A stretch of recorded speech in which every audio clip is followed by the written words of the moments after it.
welcome back to the second episode of the first season of the Scent Show. Thank you so much for tuning in and watching. And I have another huge fragrance haul to share with you. It's niche, celebrity, and some designer fragrances. The first one I want to start with is a very popular one. This is a Honey Bomb Scandale by Jean-Paul Gaultier. This one is, I think, in the 2.5 fluid ounce. No, it's 1.7 fluid ounces. The packaging is velvety and beautiful, and the bottle itself has those upside down legs. So again, as I said, this is a honey bomb. There's probably a lot of other notes in there, but what you smell is mainly honey.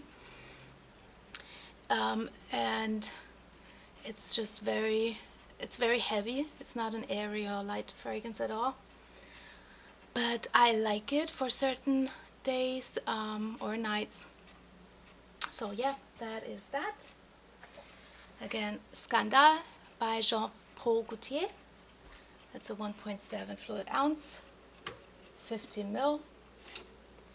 Next we have a Creed fragrance, and this is Millésime Impérial. And this one is a 100 milliliter, 3.3 ounces. This one, the packaging is not new looking, but the bottle and the fragrance is. This one comes in a very shiny, solid gold toned bottle, and this one is a I would say aquatic fragrance and also floral. It is absolutely beautiful. It is marketed to unisex, and Creed is one of the most established niche fragrance houses in the world. It does have a little bit of the history on the box, but yeah, this one I think it becomes more and more rare because I think that the packaging has changed. The bottle is no longer solid gold tone, but I believe it has some gold and also clear parts. So yeah, this is it.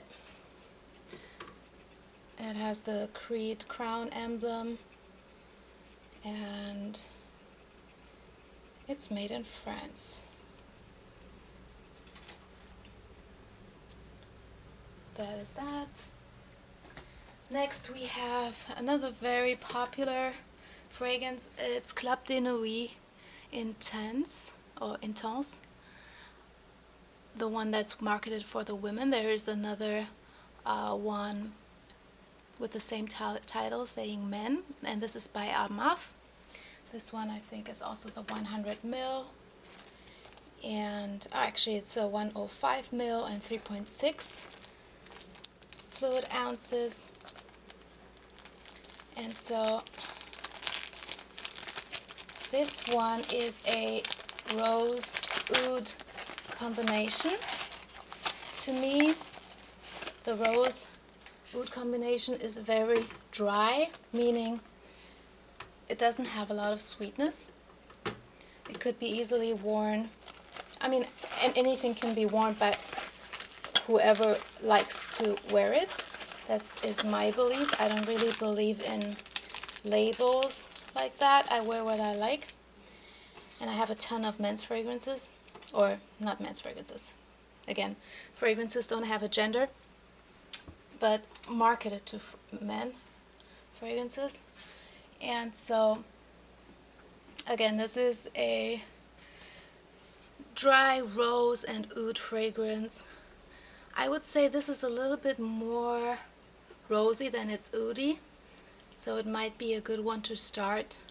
And it's also on the affordable side, and it's pretty easily available. Maybe not in stores, but unless you're going to a fragrance store, or but online. And again, that's Club de Nuit Eau de Parfum Intense, woman.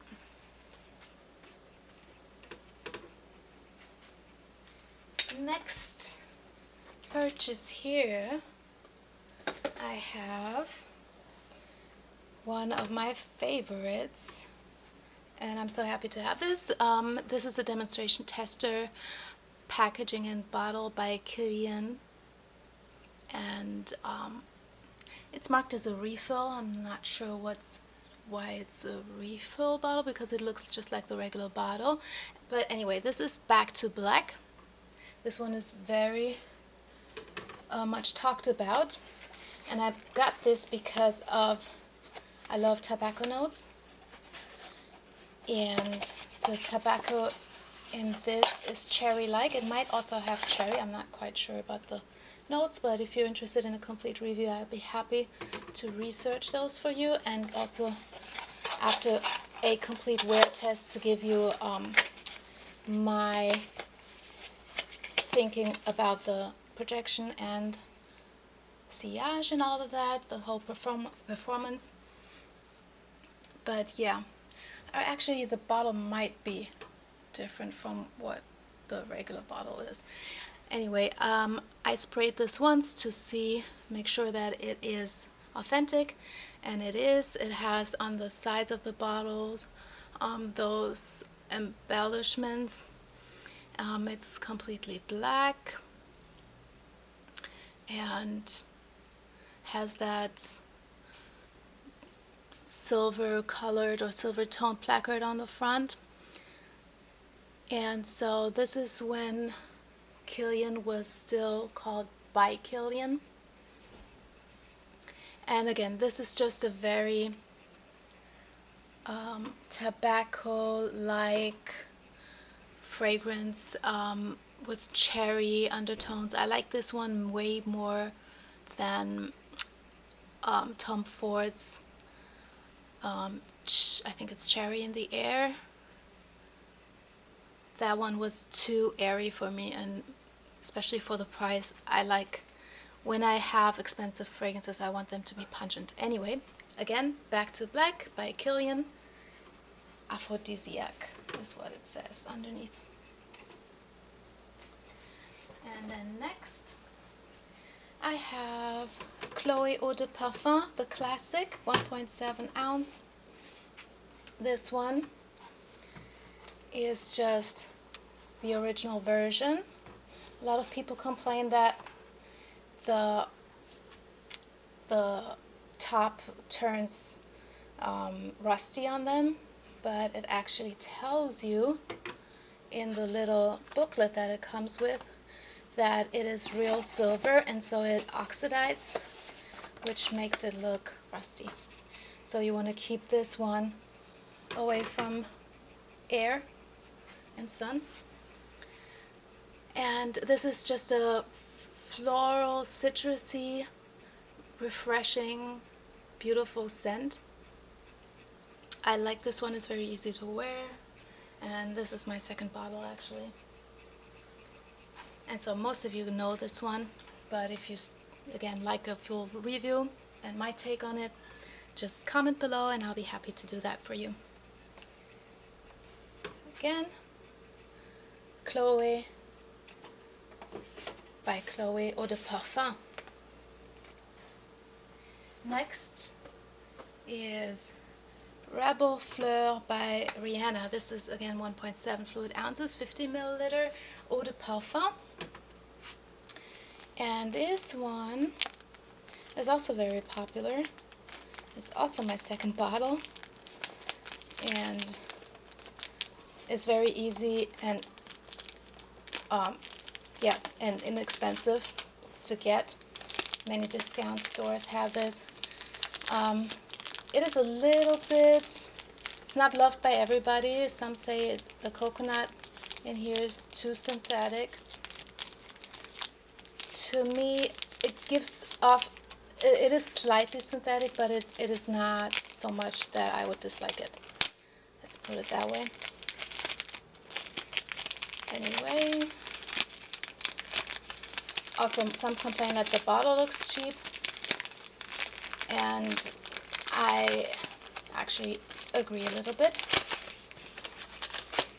I think sometimes it's easier to or more elegant to keep it in a simple bottle than to come up with a design that just is not aesthetically pleasing. Okay, so that is the top.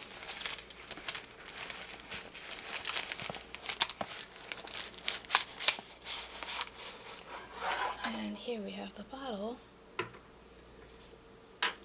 This was supposed to look like a upside down heel of a high heel. I only got that after somebody told me, or I think I heard it on YouTube.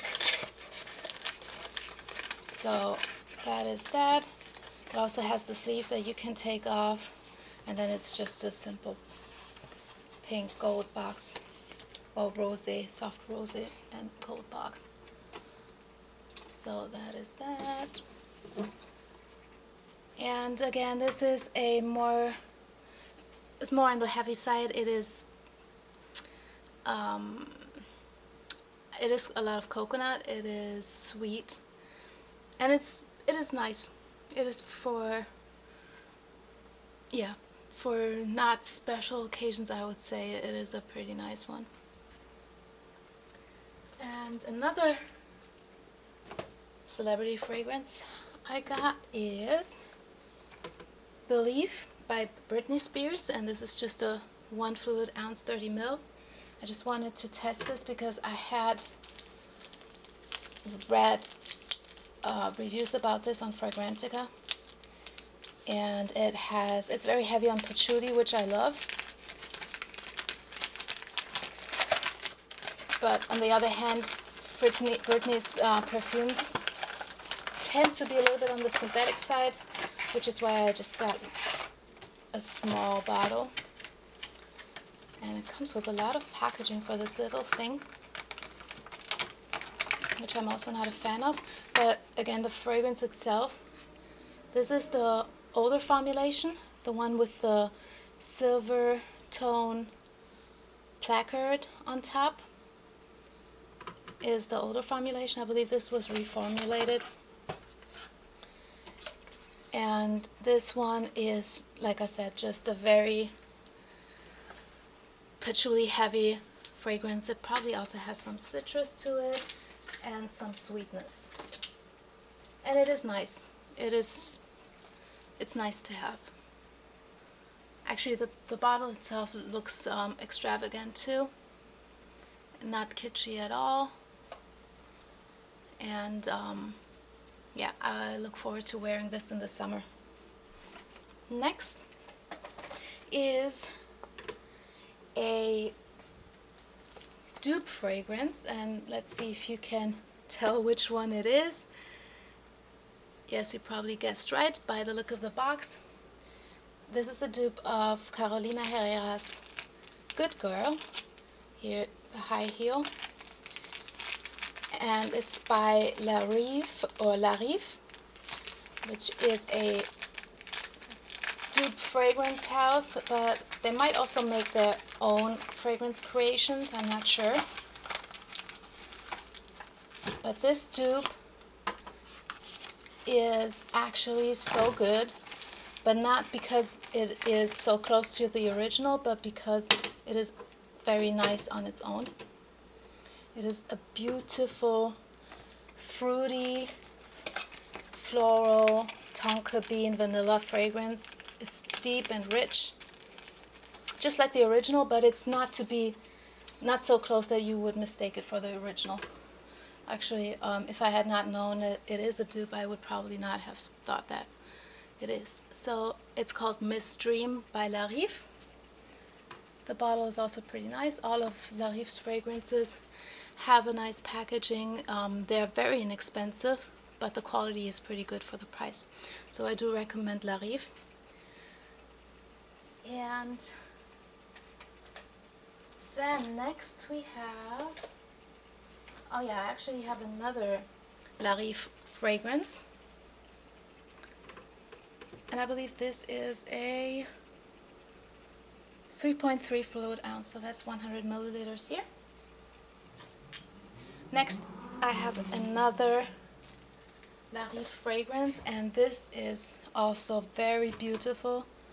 I love both of them. It's called Prestige Tender. It says made with crystals from Swarovski. Let's see. Anyway, this one is a dupe, and you can't tell. At least that's what I heard.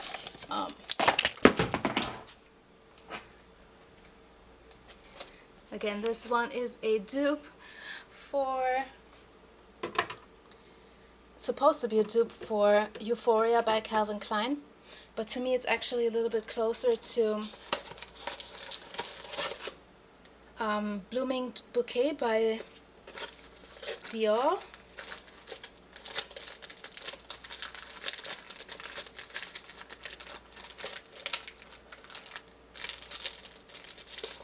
So Miss Dior, Blooming Bouquet, Miss Dior.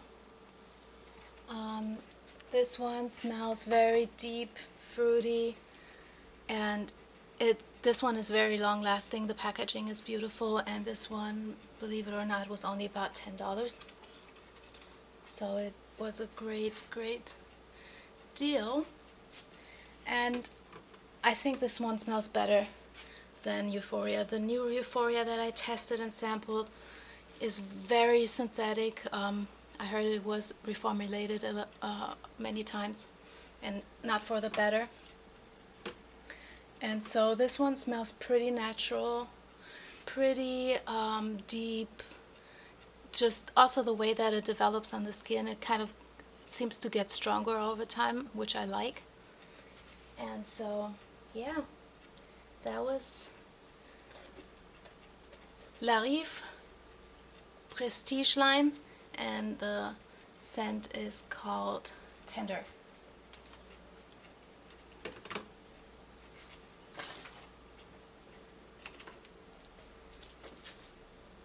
Next we have Paco Rabanne Eau de Parfum 1.7 fluid ounces. It's a 50 milliliter, and this one, it is a little bit, I mean, I wouldn't say overrated, because there's a lot of people that actually don't like it or say that it's not worth the hype. But it's just a white floral and honey scent, which has been done many times. I think what made this one more successful is the packaging, and that it has its male counterpart, which is 1 million, marketed to, like I said, men. And it is, like I said, it's yeah, it's a honey, white floral. The spray is not great, but the fragrance is simple, and when you're in the mood for it, it's nice. It's not for every day, because honey, unfortunately, can kind of turn a little bit annoying at times. But yeah, I'm so glad that I have it, but I would not repurchase this. Well, that is all for today. Thank you so much for watching. Please comment below which ones of these do you like, you want, any kind of thoughts, comments that you have about these, or any kind of suggestions for future videos, product reviews, fragrance reviews, and so on and so forth. And just let me know if you liked it with a thumbs up, and subscribe for more. Thank you. Bye.